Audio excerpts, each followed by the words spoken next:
Welcome everybody joining us both online and also in KEI's studios for our latest hybrid program. My name is Dr. Clint Work. I'm Fellow and Director of Academic Affairs here at KEI. And today's program actually is our final program of the calendar year.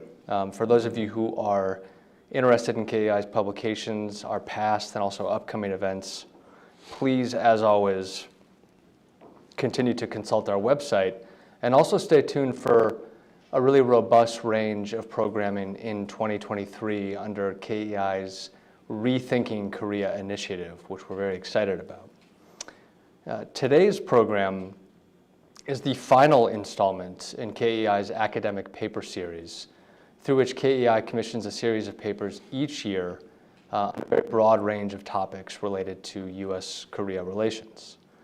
I will note, sort of a housekeeping note, but an important one, that moving forward, KEI is going to bring together its academic paper series with its joint U.S.-Korea academic studies into our new flagship journal titled Korea Policy, which will examine, again, all things Korea and U.S.-Korea relations from historical, geopolitical, and economic angles, always with a policy-relevant emphasis.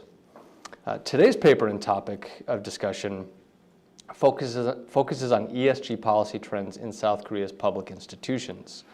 You can find a PDF of the paper recently released on our website or by following the link which we will share in the chat on the YouTube page. In a moment, I will hand things over to our two authors, our two speakers, to present their research and findings. After which we will transition to a Q&A portion. And if you do have questions that arise during our presenters' remarks, feel free, if you're online that is, to add them to the YouTube chat function, and we will try to get to them in the order in which they're added to the chat box once we do get to the Q&A portion. Our authors and speakers both offer a range of experience and knowledge on this subject. And I wouldn't normally read their entire bio, but their credentials on the issue are really quite impressive. So I'm going to break my own rule and I'm going to read their entire bios before I hand things over to them. Ho Chung-sung is a Managing Director of ESG East Asia Strategy at Fiscal Note. For more than 20 years as a Korean lawyer, he has advocated for a variety of clients, including corporations and governments, while serving in the public interest for democracy and social justice. In 2009, he conducted research on corporate governance and CSR, or corporate social responsibility, as a visiting researcher at Cornell University. And in 2012, he was elected as a member of the Korean National Assembly and acted in legislative activities for corporate social responsibility and the development of advanced science and technology. And again, since 2018, he has been working as a managing director of ESG East Asia Strategy for Fiscal Note here in the US. His counterpart, Chang Uk-min, is a partner and head of compliance practice at Gpyeong LLC's ESG Center in Seoul, South Korea. He primarily focuses on matters related to ESG, compliance, and human rights. He regularly advises clients on labor relations, occupational safety, and other sustainability-related regulations. He also contributed to the publication of 13 legislation and policy research papers for the government and public institutions, including research on the conversion of irregular workers or non-standard workers to regular positions in South Korea.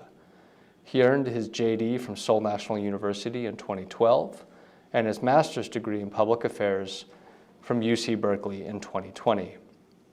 During which he received the Bardock Prize for Outstanding Capstone. Without further ado, I will hand things over to our two authors and speakers. They will share their research and findings for about 25 to 30 minutes, and then we will turn to the aforementioned Q&A session. Gentlemen? Thank you for having us here today. Personally, I'm very happy to be here at KEI conference again. It's been almost 5 years since the last KEI conference I have participated in. Right after Moon Jae In was elected maybe. The times go by so quickly, and a lot of things have shaken up in the meantime. The two new presidents took office in both the United States and South Korea, and yeah, of course, pandemic and new champions of World Cup 2022 we seen was an amazing final game. It was. When everything is going by, change it, and but there is one significant hasn't changed it. Do you know what is it, Clint? It's kind of weird question though. All I can think of is death and taxes, so I'm not sure. Yeah. I think it is human beings' stupidity. Sorry for bad word bring here, but it is not from my word, but well-known historian Yuval Harari's word. Despite people knowing the way to consume is destroying our planet, but people never change their way to consume. That's because people are underestimating the humans' stupidity. That's what he said. And I'm talking about how we keep making the climate crisis worse, and it is rushing to the end of the world. Let me show you some photos. Here, is it? Can you see this? Yeah. So we have burned fossil fuel for nearly 150 years across the world since the Industrial Revolution. As a result, the Earth's temperature went up rapidly in a short period of time, and climate change became climate crisis. Wildfires occur across the world more frequently, and glaciers are melting. Flood destroyed a town in Germany just one day, and made 1/3 of Pakistan territory under the water. The other hand, the region of China across the Himalayan mountain has extremely drought. However, we are not changing anything in our daily life. We keep burning fossil fuel, oil, gas, and making our planet hotter, and even breaking out wars like invasion of Ukraine. How could I not point out our stupidity?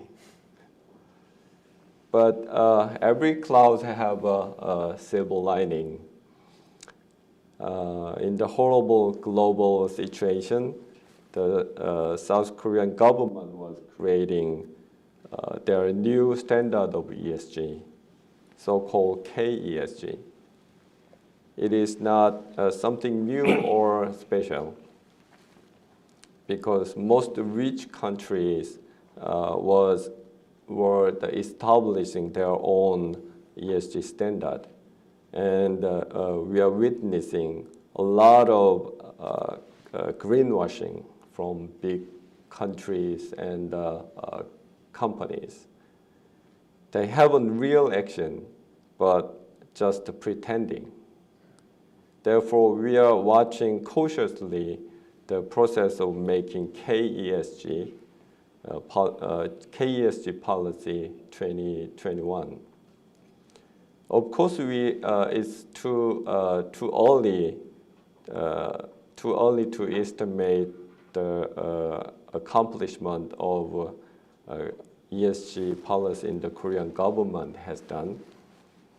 Last year was the peak of a global pandemic, and it wasn't that good a time to push up ESG policy strongly. And besides, after Yoon Suk-yeol took the presidential office, ESG policy seems to peter out. Many factors combined and became current result of Korea's ESG policy. But there was something that caught our eyes. ESG policy for public institutions. First of all, we thought the Korean government tried to move up their action to change public institutions as a next step after establishing the KESG standard. If the Korean government stopped moving forward after the establishment of KESG, we probably wouldn't be interested in it and wouldn't write this paper as well. Second of all, we thought the changing of public institution as the first option the Korean government chose was a very effective way, especially for a centralized country like South Korea. And that might be a good reference for other centralized countries like China, Singapore, some of the European countries like France, etc. The reason why we focused on Korea's public institutions is a significant influence on the national economy. I'll show you next slide. You can see the current status of a public institution. The total budget of a public institution in 2020 was 727.9 trillion Korean won. It's maybe over $700 billion, which was 1.4 times larger than 512.3 trillion Korean won in 2020. This accounts for 37.5% of the national GDP.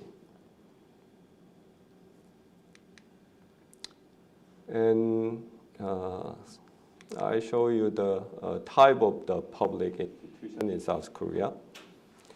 The fundamental role of a public institution is providing public services to the private sector, such as electricity and water supply, railroad, airport, facility management, public health and welfare service, human resource, and others.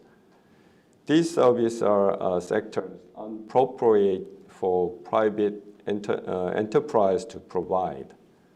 Public institutes serve their services to resolve the problem of market failure.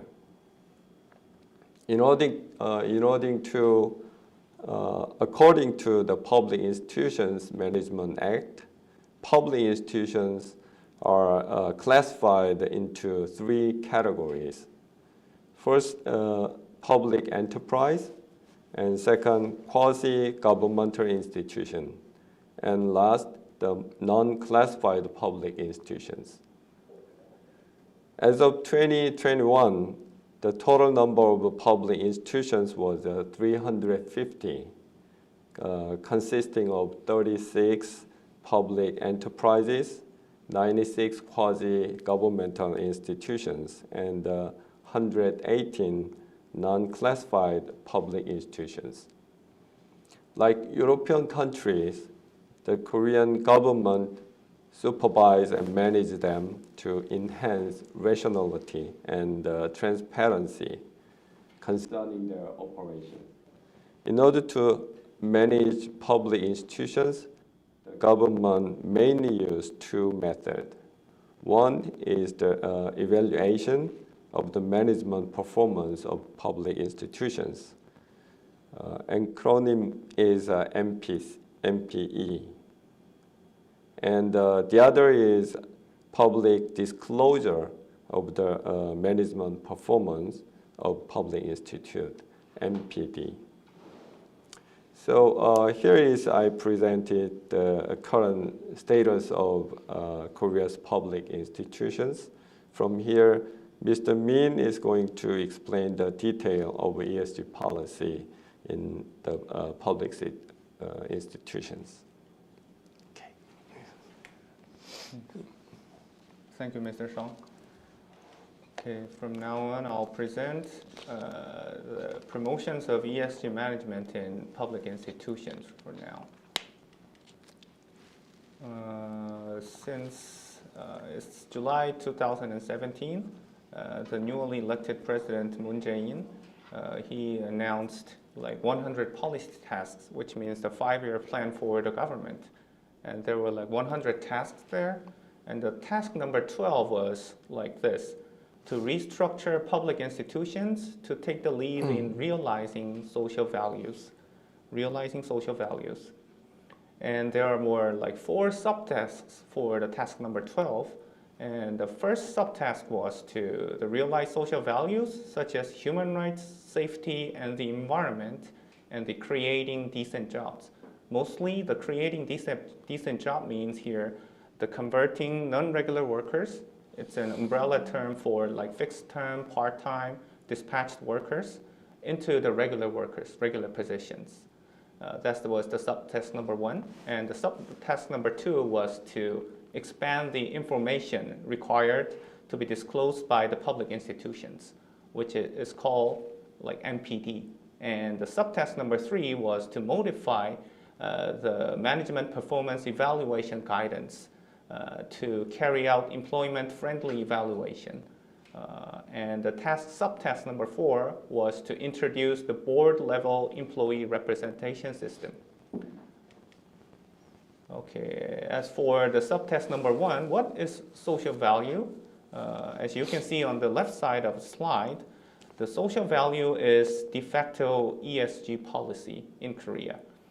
It not only includes social sector issues, for example, creating jobs, equal opportunity, social integration, safety, and the community development, but also it means the environmental sector as well, reduction of greenhouse gases, energy saving, and green product purchase, and also the government sector like code of conducts, transparency, and internal audit as well. For social value, the Korean government put much focus on the non-regular workers. In Korea, like reducing the number of non-regular workers is a critical social issue. For example, allegedly, South Korean labor market is divided into 2 sectors by employment type: the regular workers, which means the full-time workers, and the non-regular workers. And non-regular workers earn only 54.6% of monthly average wage of regular workers in 2018.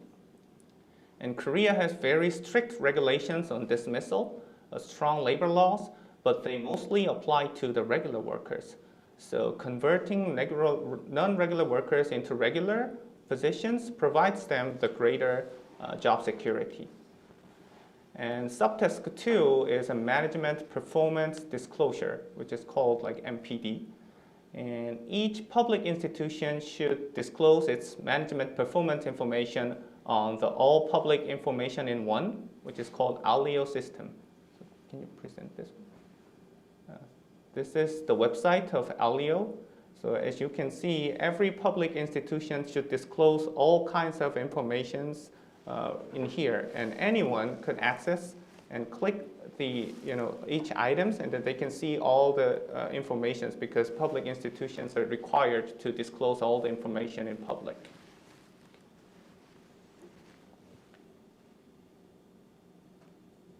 Okay. If it discloses false information, it may face a corrective order from the government or the personal action. So the government indirectly manages public institutions by adjusting the items subject to the MPD. And the main categories of MPD includes like general information, the operation of the institution, and major projects and management performances, and internal and external assessments, including the result of the MPE and other like information disclosures. In 2021, February of 2021, the more weight on social values were reflected on this system.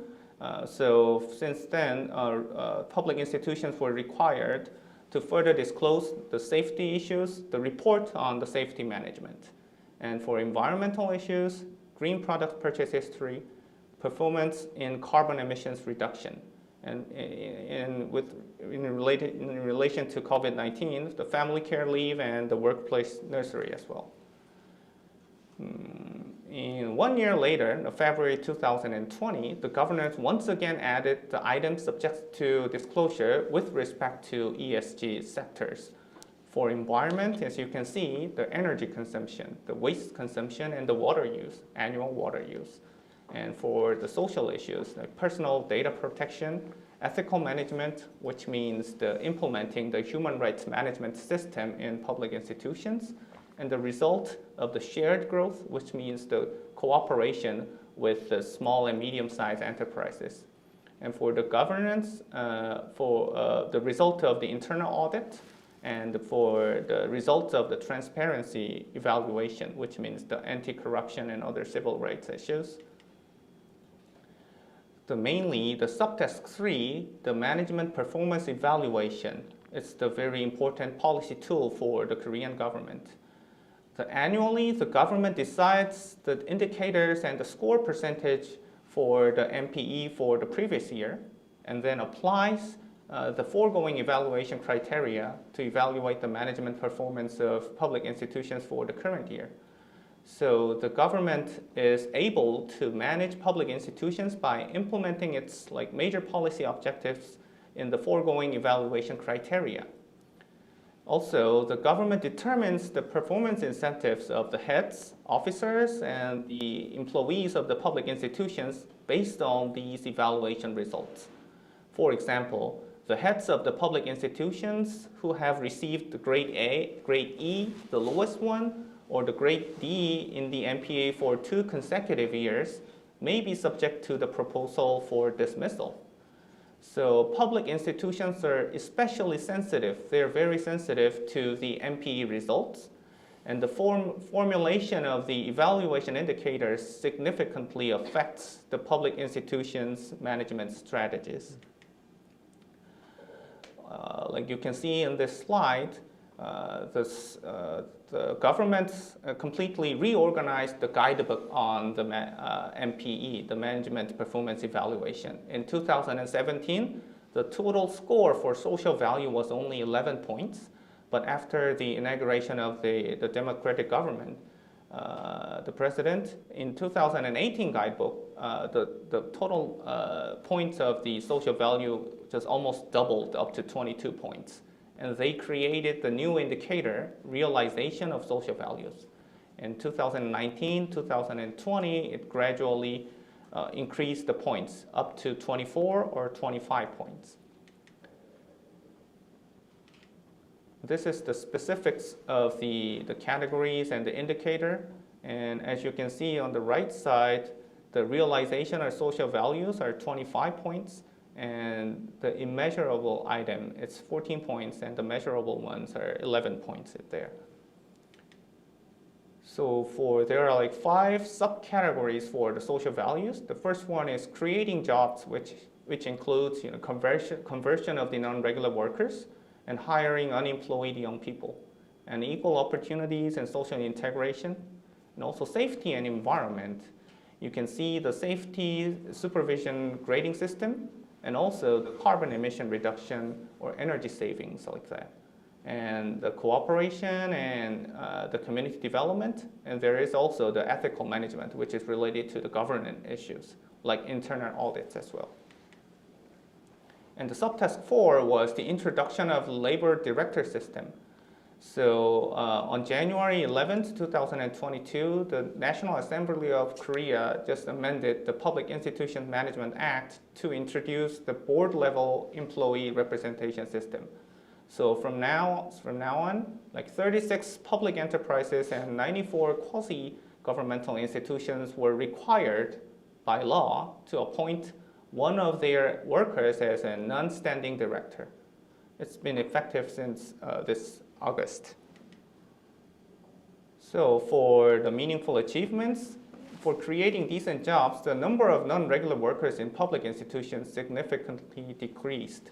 So like as you can see in this chart, the number of non-regular workers in public institutions has been gradually decreased from 134,000 as of 2017 and to 57,000 as of 2021.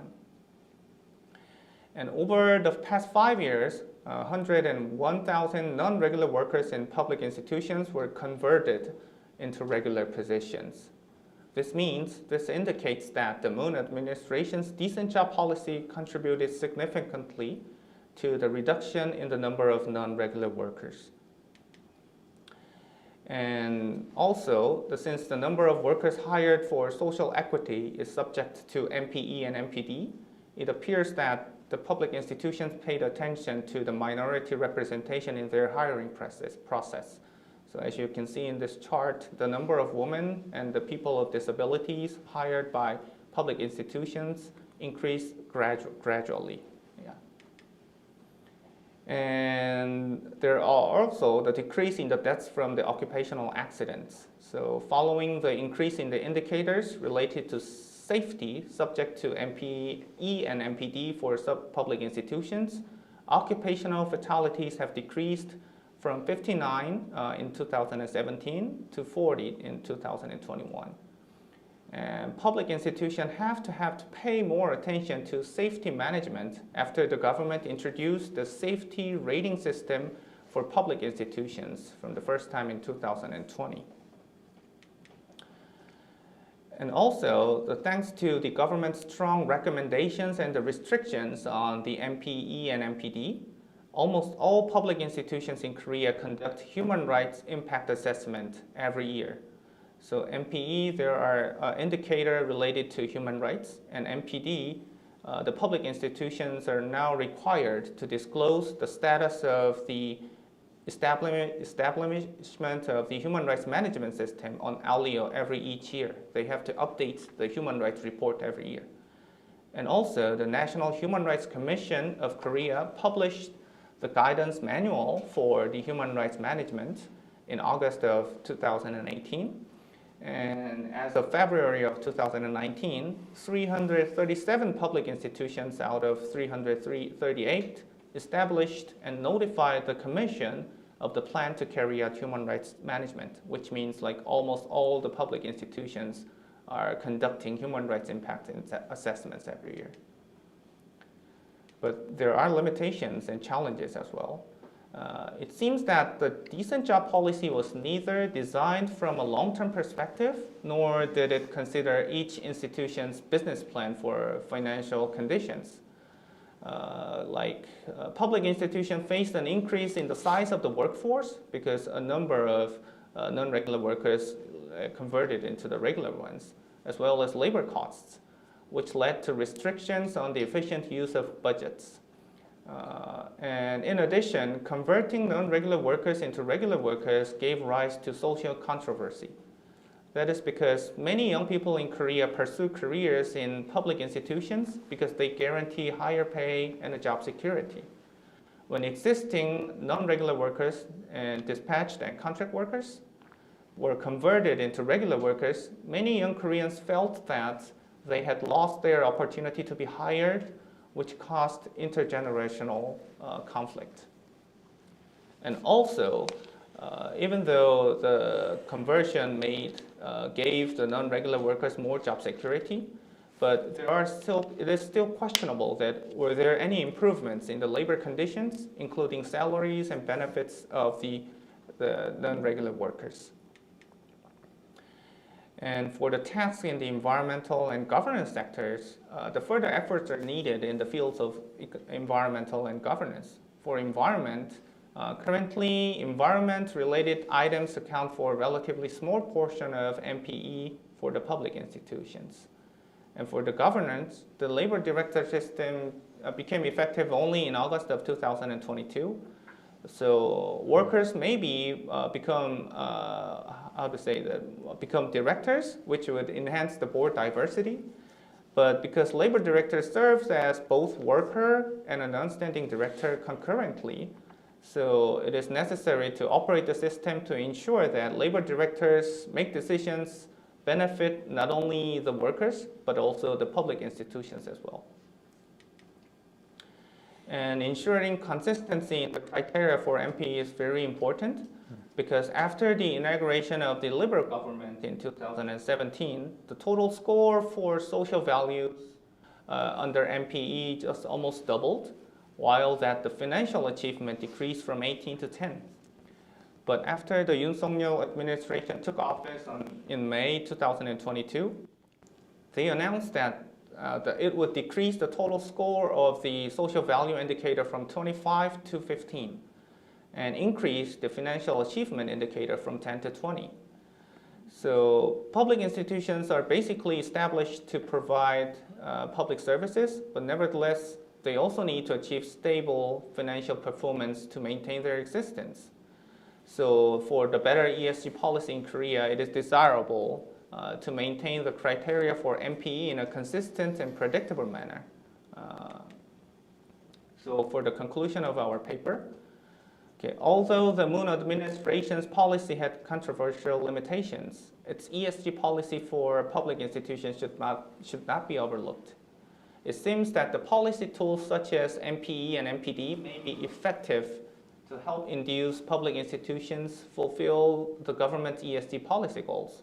For example, reduce the number of non-regular workers, create more and better jobs for all, and reduce the number of deaths from the industrial accident, and improve the monitoring of the human rights risks. But it is necessary to adopt more systematic and consistent criteria for MPE. And the Moon administration policy sets a meaningful example for the countries with strong central governments and public institutions that can serve as a conduit for the implementation of the ESG policies. And for the future of ESG policy in South Korea, it is expected that the Yoon administration will decrease the total score for social values in MPE, but we think that this does not necessarily signify a reduction of the ESG policies of the public institutions. They explained that its decision to adjust the score was made because the original policy goal of realizing social values was substantially fulfilled. And it appears that the Yoon administration has a goal to simultaneously achieve both the improvement of public institutions' financial achievements and the realization of the ESG values on a sound governance. So, for example, they say that they would include non-standing directors' activities in the items subject to MPD and MPE, and they said they will expand the establishment of the audit committee by the public institutions. So this would be our final presentation. Thank you very much for listening. Thank you, gentlemen. I'm going to turn to, as a moderator privilege, a few of my own questions in a moment. But I do want to reiterate, both for people here in the audience and those online, if you have questions, specifically for those online, add them to the chat function on YouTube, and we will pull those up accordingly. And also for those here, you could sort of raise your hand, and I think we have a mic we can bring over to you. But as I said, I'm going to assert my privilege and ask a question or two.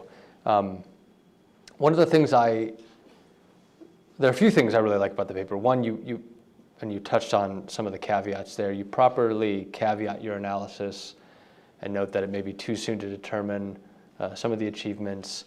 but it's a very fine-grained level of detail that you put into your analysis, which I think provides a very useful baseline for current and future analysis, depending on how these trends play out over time. So a very fine-grained look at things within South Korea. But one thing we like to do is to try to take a step back and look at the broader context within which the South Korean government is implementing such policies. And you mentioned at the outset that South Korea's effort to implement ESG policies in its public institutions is driven in part by a broader global trend in ESG policy. And so for those who are maybe more uninitiated in ESG policy trends, could you maybe describe or provide background on this broader context in which the Moon administration acted? Oh, okay, that's a very good question, Clink. Okay, I'll briefly talk about that one. Okay, the ESG stands for environmental, social, and governance. And ESG stems from the 2006 UN Principle for Responsible Investment, which we call it as PRI. PRI has like 6 principles. The first one is to incorporate ESG issues in their investment decisions. And the second one is to become an active owner and incorporate ESG issues in their ownership practices. And the third principle is to require the investee companies about the disclosure of the ESG information.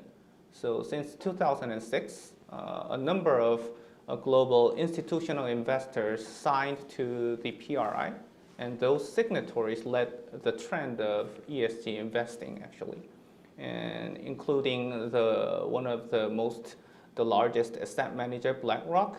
The CEO of BlackRock annually sends a letter to their investee companies to require them to disclose ESG information based on international standards and frameworks such as SASB and the TCFD. And many Korean companies as well, they are urged or they are recommended by their institutional investor to disclose all the ESG informations. In addition to this ESG practices in the market, EU and other Western governments are trying to enact the ESG regulations to foster, sustainable finance and as well as regulate the ESG risks. Like, for example, EU taxonomy regulation, sustainable finance disclosure regulation, and corporate sustainability reporting directives are the result of the ESG policies and frameworks and regulations by the government. And Korean government were hugely affected by those kind of global regulatory trends with regard to ESG. And since 2020 and 2021, they tried to enact mandatory disclosure regulations and Korean ESG guidelines or Korean taxonomy, something like that. And for the public institution policy as well, is largely affected by those kind of global trends. And like I presented before, especially the MPD criteria, which has been largely changed in 2021 and 2022. It's affected by those kind of global ESG investing and the other regulatory trends, actually. Thank you. That's actually very valuable context because I'm one of the uninitiated in ESG policy trends, so now I'm better educated on it. You did touch on this in your presentation and of course in the paper, but looking back on the Moon administration's policy, and the paper does note it wasn't without controversy and without unintended consequences. And I was curious if you could explore maybe some more in more detail some of those controversies or unintended consequences, and also sort of looking forward, make recommendations for an improved approach, both under the current Yoon administration, but also all future South Korean governments. Yeah, that's a very good question. I think I can answer about it from my political perspective. most policy under the democracy system are controversial. It's, because the definition of democracy is getting along with the people who disagree with you. And the most important thing is not give up and keep discussing it with the opposite parties, even though it's difficult to reach consensus.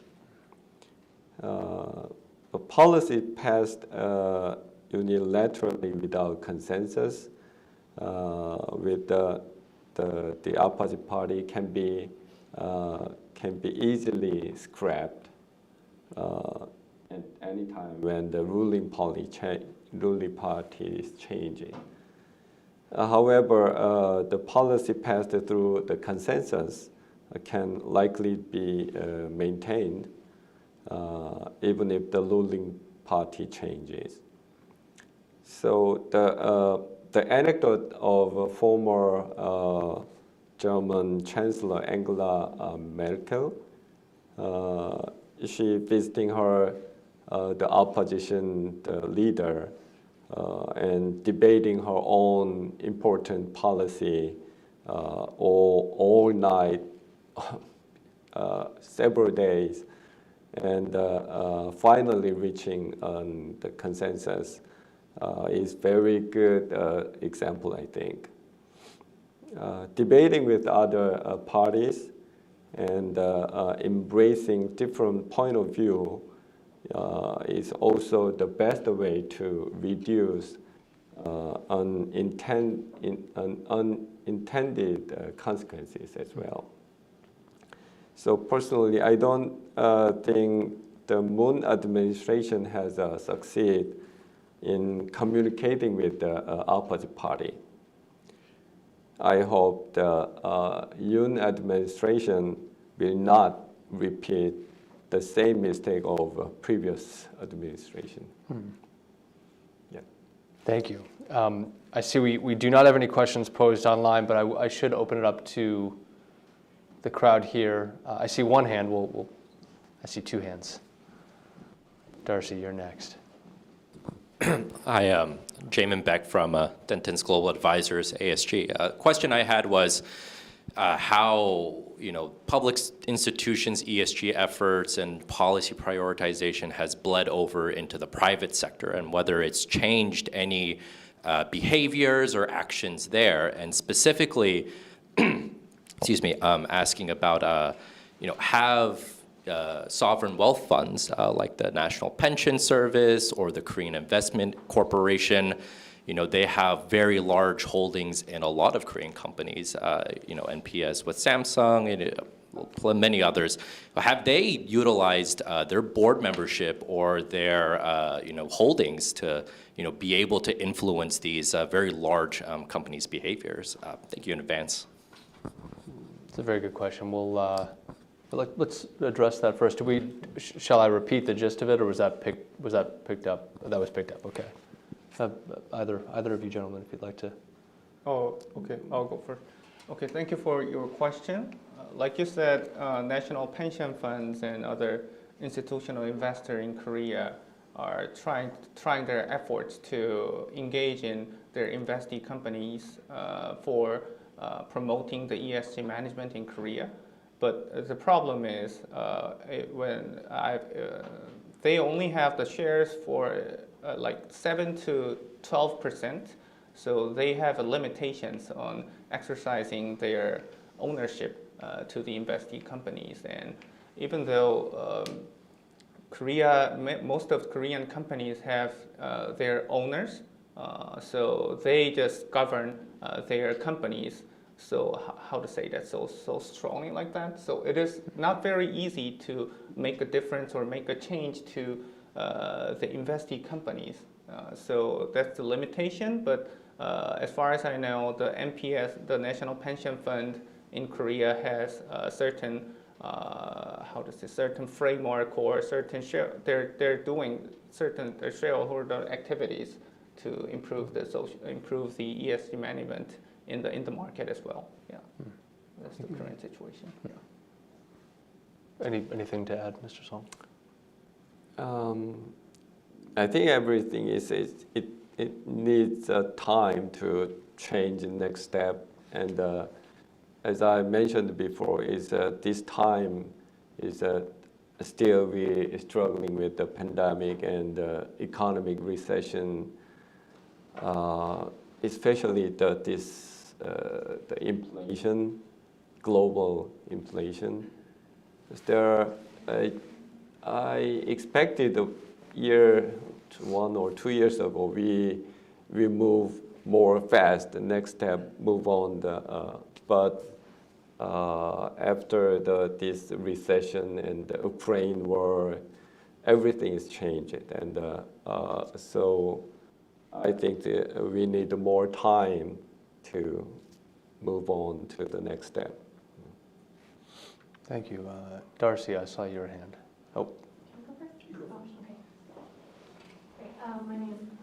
My name is Darcy Drought. I'm a researcher at Princeton University as well as a non-resident fellow here with KEI. This was, to echo Clint's comments, this was an amazingly detailed presentation. I learned a lot about not only climate, social, economic factors, right? It's interesting to see how much all of this is integrated into one very ambitious program for changing political institutions. I could ask you 10 questions, but I'm going to ask 2. The first one, actually, and both of them have a little bit of an international element to them. The first one is about the question of human rights management and oversight. I was really interested to see that this was institutionalized in these programs in this plan. And one emerging issue in South Korea today, as far as labor markets are concerned, and one that I study closely, is the role of migrant workers, who right now have, year on end, between 800 and 900,000 migrant workers in South Korea this year. Now, human rights oversight has been a really big part of their search for rights in South Korea, and I wonder, how does this type of labor market governance policy or strategy intersect with these other types of labor market oversight strategies in South Korea? The second question that I have is on the other side of the international element. I was really struck when you mentioned that South Korea might benchmark this for other countries with centralized governments like Singapore, China, even France. This is really interesting to me, especially considering the past ways in which South Korea has sought to export different aspects of not just culture, but governance as well, cultural products. And so I was wondering, where and how has South Korea learned from different countries on this? And then in what ways or venues do you imagine South Korea exporting, if you will, its KESG model to the world? Thank you, Darcy. 2 very good questions. I'd leave it to you to navigate them. Yes,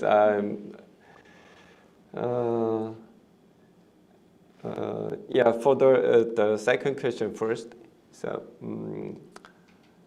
I didn't do anything for this KESG about this, but just I assume about what they tried to do and what have done and what where they learn from these policies. Definitely, the international, the ESG trend is affect to the Korean government. I think.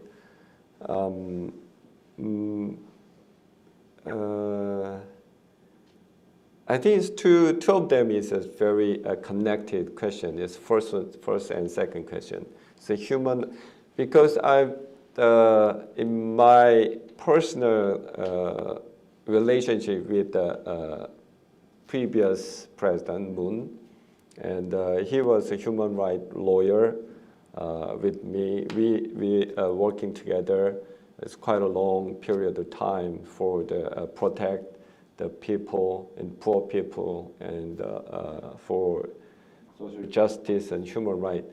I think it's that all this under the Moon administration, had made this KESG is reflected that kind of experience, I think, and philosophy.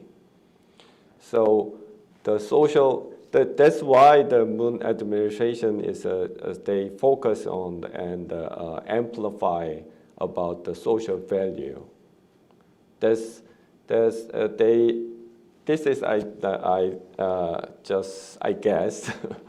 I guess previous administration tried to focus on the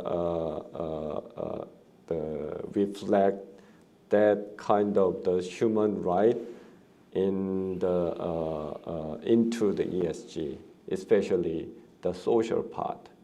That's why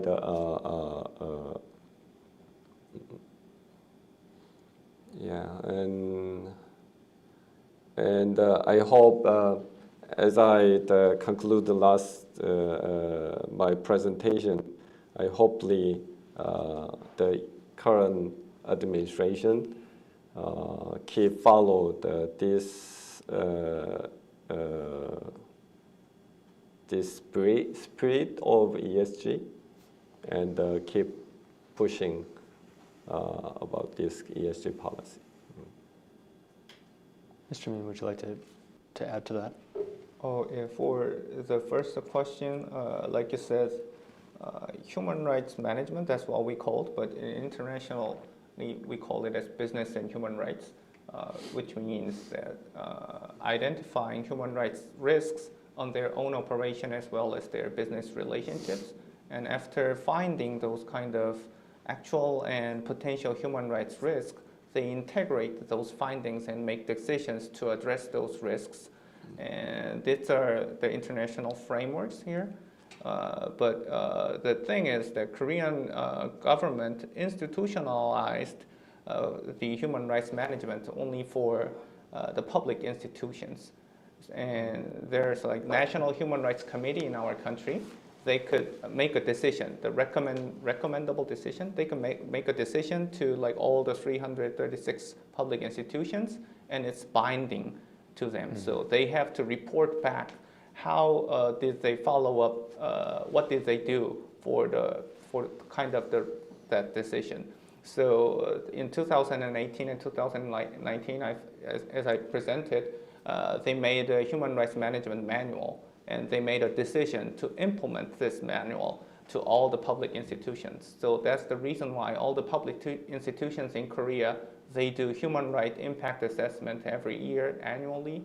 But the thing is, of course, the migrant workers are a very important issue in getting more focus on our country. But I'm just questionable if whether they are doing the human rights impactment appropriately, or just not just checking the box, like there are lists of the human rights lists there when you see the manual, and they check, oh, we have this risk, we don't have this risk, something like that. But I'm not very sure Korean public institutions are doing this risk finding activities and integration and all like labor oversight governance pretty well to foster the human rights of the migrant workers. So I think that's the other. We have to address these issues in the near future. Yeah. We do want to honor our time, and I see we're up to just 2 minutes left. I want to thank again our speakers for wonderful detail and a wonderful presentation. And Mr. Song, not to be frivolous, but you started your comments with the theme of human stupidity. And essentially to say, when faced with obvious challenge and problems, sort of looking away or veiling our own eyes from these things and not properly addressing them. And I think the effort you've outlined here, both the attempt to implement these policies, but also your attempt to chart them, is an effort to combat and address that element of human behavior. And so I commend that.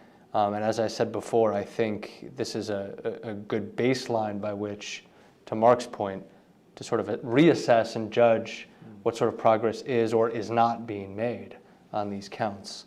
So thank you again for coming to share your research with us. Again, it will be posted on our website, accessible for all to see, as will our discussion in perpetuity. And I'll just close by saying, please stay tuned for KEI's future programming under what I mentioned was our Rethinking Korea initiative, under which we have several subcategories, and we will be exploring U.S.-Korea relations and South Korea's own evolving role in the world, in the region and beyond in the coming calendar year. So thank you very much, everyone, for attending, both online and here in our office. Thank you.